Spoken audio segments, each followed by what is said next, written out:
It's been a while since my ODST video, and it's about time that I did a follow-up. The game got a sequel to its story and characters with Halo New Blood.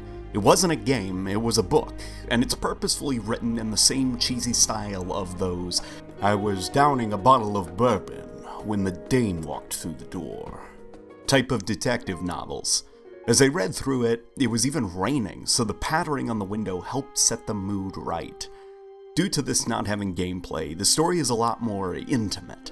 In a very touching interview on Halo Waypoint, the author, Matt Forbeck, is trying to hold back excitement and writes about how he pursued writing a novel in the Halo universe.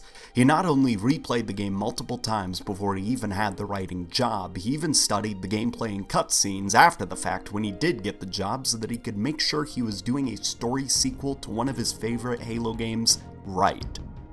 Halo New Blood is a beautiful sequel to ODST, and the love and respect Forbeck and 343 had for making sure that this was the squad we survived that long, hard night with really sells the story. Without further ado, let's talk about what happened to Buck after ODST.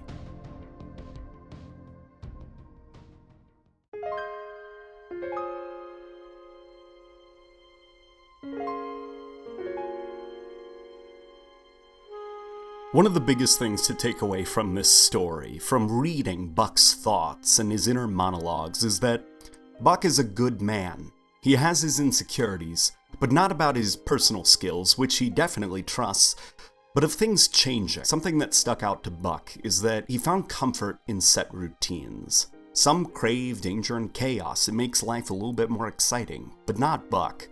He finds that repetition helps ground him. It makes him feel more like he has control over his life and helps him be him. Buck grew up on a watery planet, and as a kid he would go on fishing trips with his uncle. He notes that if you take a fishing rod, like the ones he saw and used on his fishing trips, disassembling them and upgrading them with new parts over a period of time of doing this, at what point does the rod stop being the original rod? At what point does it become something completely new? Throughout New Blood, this is a theme that Buck deals with internally. After the Covenant War ends, Buck finds that his views on life are simply not sustainable. The galaxy is not black and white as he likes anymore. The Covenant Empire has collapsed, and now the galaxy finds itself in an eerie Cold War with the different factions just ready to erupt in violence again. He's trying to be a good partner to Veronica Dare, which is new for him because he's not used to leaning on people for emotional support.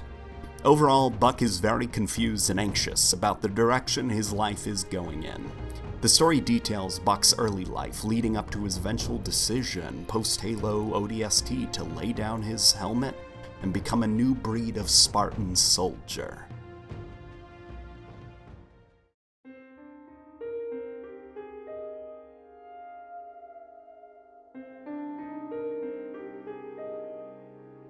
Buck and Veronica's history is a complicated one.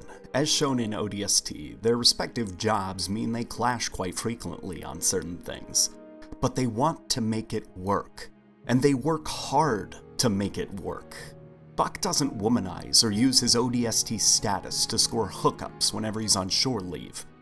He doesn't want to simply sleep around. He wants a partner who he can rely on and be committed to. Their first meeting was when they ran into each other on a beach-themed space station orbiting Saturn. Something clicked between them, and they were inseparable for the 2 weeks that they had together.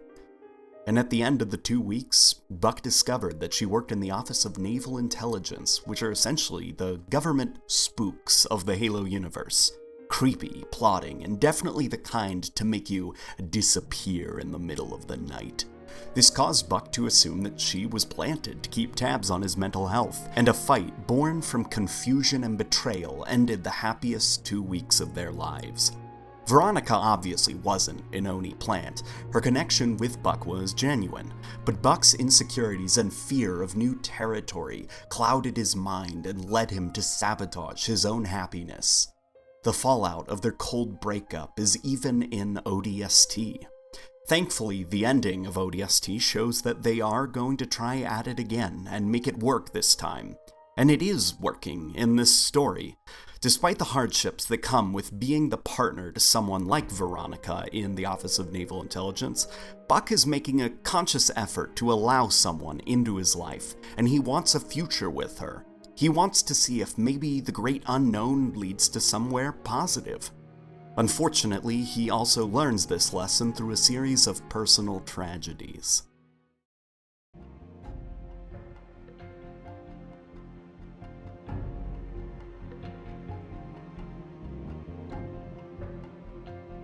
In my video talking about ODST, I describe how I love the Rookie, not because he's a well-written character, but because he's so underwritten that he's you, the player. There is an empty void where your thoughts become the character that you're playing as. When I look at stills of the Rookie, I can hear my own thoughts during gameplay in his head. When I look at pictures of the squad from ODST, I see myself standing there. This makes what happens in the book that much more tragic. After the Covenant War ended, Buck found himself and his squad sent after the sad remnants of the Covenant, who refused to lay down their arms and insisted that it wasn't over. They can rebuild. They can continue the great journey. Buck was okay with this. The Covenant were comically evil, almost reflective of modern-day propaganda towards those we see as our enemies. The people of the UNSC didn't see these religious zealots as individuals that were sadly indoctrinated by an out-of-control religious cult. They were space bugs that Buck found comfort in killing. This isn't Buck's fault, as any person would see the world in black and white if they were raised in a society this way. What Buck did have issues with were the way that he and his team were sent on missions against humans that rebelled against the UNSC. In the world of Halo, the Outer Colonies have a tough relationship with the UNSC. You hear about them brought up from time to time in the games, and you actually do explore an Outer Colony in Halo 5 with Meridian. And you see that the Outer Colonies, they really don't like the UNSC, and there's a good reason. They basically get no help or support from the rich and wealthy inner worlds, but when they try to become independent states and move away from the UNSC slaughters them all to set an example. It's either be with us or die. The Spartans, they weren't created to fight Covenant. They were created to not only squash rebellions, but to terrify the other outer colonies that maybe were thinking of separating from the UNSC. Spartans are gigantic Frankenstein monsters that are the personification of what the rebels felt about the UNSC. Fall in line, endure your awful life, or you will be hunted down and killed by a massive faceless robot dropped from orbit while you sleep on a cold, hard floor.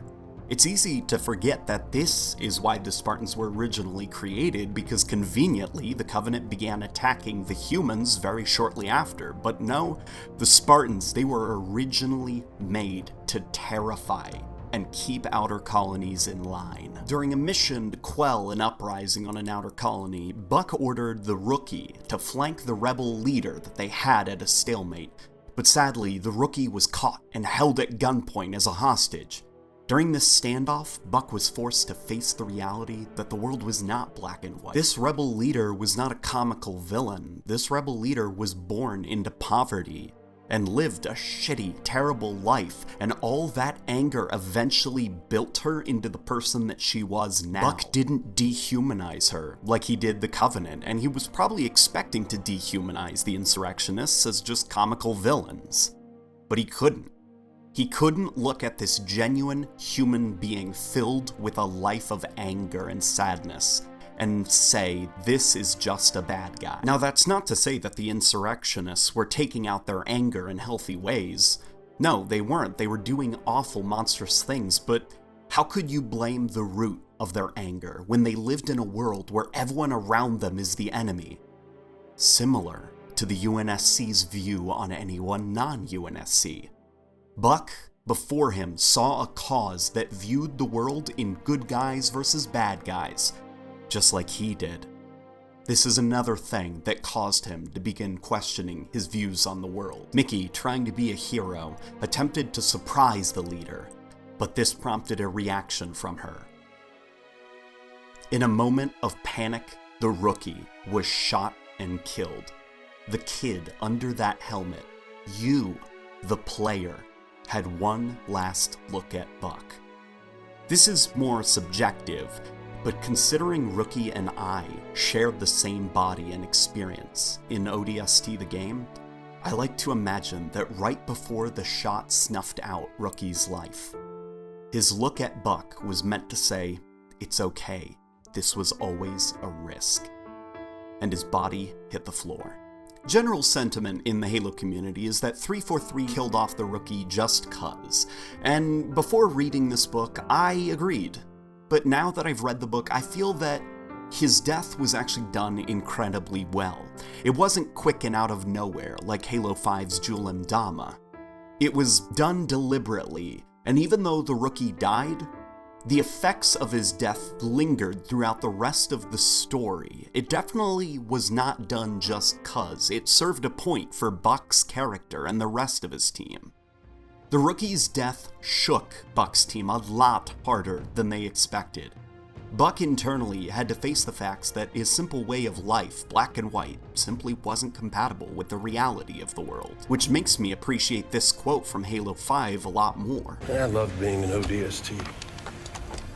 Just point and shoot, not this gray area BS. Mickey, though, seemed to be taking it the hardest. He didn't want to be killing other humans. He was supposed to drop in from orbit and protect Earth from scary space bugs that want to activate giant circles in outer space, not kill fellow human beings with emotions. At the rookie's funeral, Dutch announced to the group that he was retiring from service. This final death was just too much for him. He wanted to settle down and be a good partner to his wife Gretchen. Buck even took a very big step and he returned to the remnants of his destroyed homeworld. Buck had a very good and strong relationship with his family and his homeworld. He loved it. When Buck's homeworld and family were destroyed by the Covenant during the Human Covenant War, Buck never really returned to his homeworld. He felt anxious about it. It wasn't the same. He wanted to keep that perfect memory in his head from the last time he saw it, when it was just a beautiful, vibrant ocean, his family alive and well. And for the first time in years, Buck was returning to his homeworld with Veronica. It was at this time while Buck was revisiting his homeworld, seeing it, regrowing and being rebuilt, he was met by a very familiar and irritating face. June was the surviving member of Noble Team, and now acted as a sort of spook for the mysterious Spartan 4 program that was taking off. Buck had met June before and turned down his offers to join the Spartan program back when everything was simple and straightforward for Buck. In a genuinely moving chapter, June turns off his creepy man-in-suit mode and comforts Buck. June knows what it's like to lose brothers, lose worlds. He and Buck share a drink to the rookie, and June tells him that if Buck joins this time, the rest of his team are allowed a spot on the Spartan program. Buck won't have to do this alone. He agrees, and then they toast to friends lost.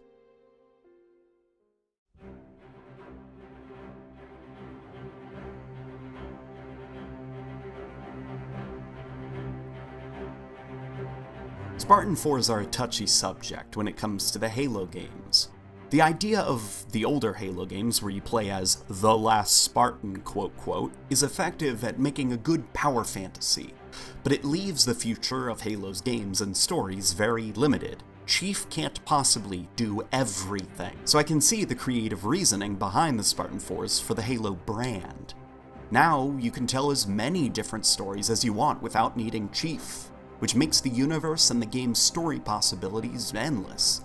That being said though, I can definitely see how the Spartan 4s devalue the power fantasy, because when everyone is a superhero, nobody is a superhero. This book, however, helps win you over to the Spartan 4s a bit, with how Buck describes the procedures. Buck is reminded of his fishing pole views on life. Currently, his very life and body were being torn apart and rebuilt.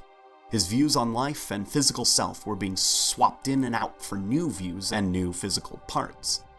He spent weeks of expensive and painful surgeries, physical therapy sessions to get used to his new height and strength, rewiring his brain to work within the greater limits of a foreign body that was now his.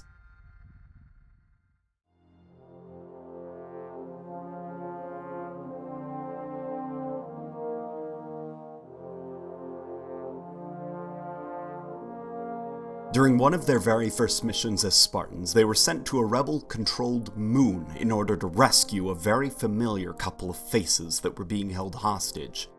It was Virgil and Sadie from ODST. But things went sour when they were ambushed and taken prisoner. One of their own betrayed them.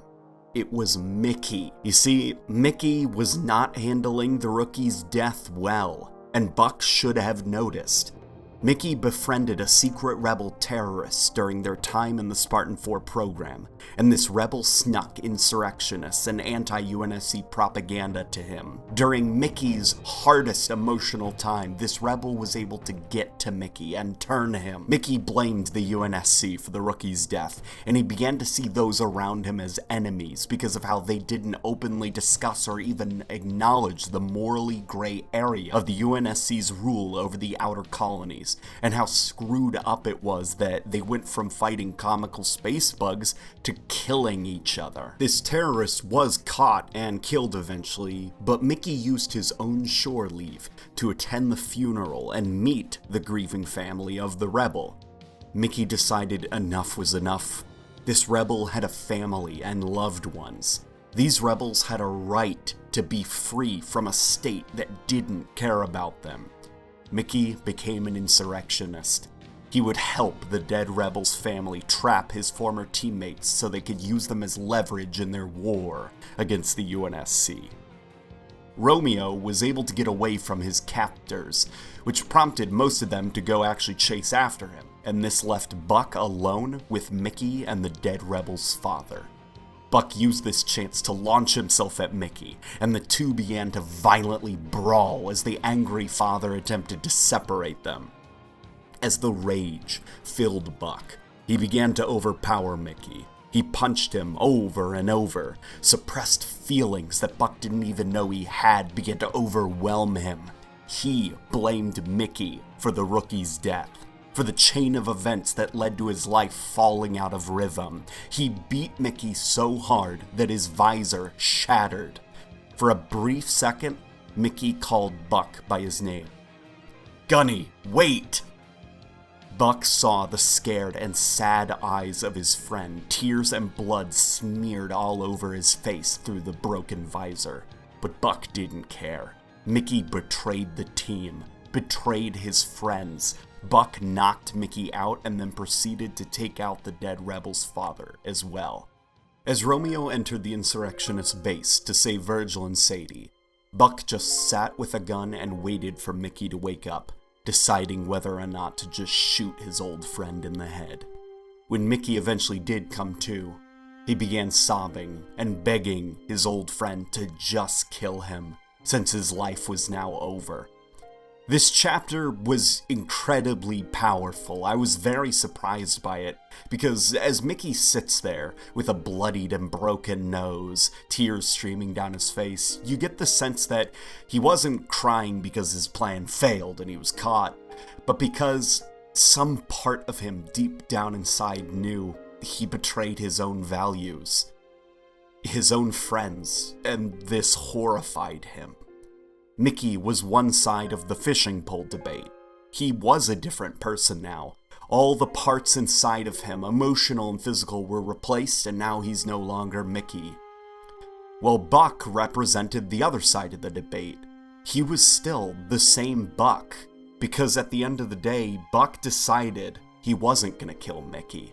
He was gonna turn him in. Buck learned to accept change and loss in healthy ways.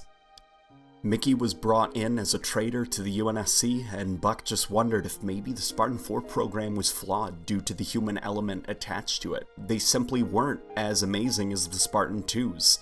Spartan 4s were not like them. Spartan 2s were raised from childhood and had all personality and opinions beat out of them until they were unquestioningly loyal killing machines of the UNSC. But the head of the Spartan 4 program, a former Spartan 2, actually comforted Buck by saying he felt it was those human traits that made the Spartan 4s so special and different from the Spartan 2s. While Mickey may have betrayed the UNSC despite being a Spartan himself, Buck didn't kill him, and instead put aside his anger and emotions so that he could turn him in. Buck demonstrated what Spartan 4s are capable of due to their very human roots. Buck was a different man now, and he still had a long way to go with his relationship with Veronica and his views on life. But that was okay. He was no longer uncertain. He was hopeful of the future. And that's where the story ends.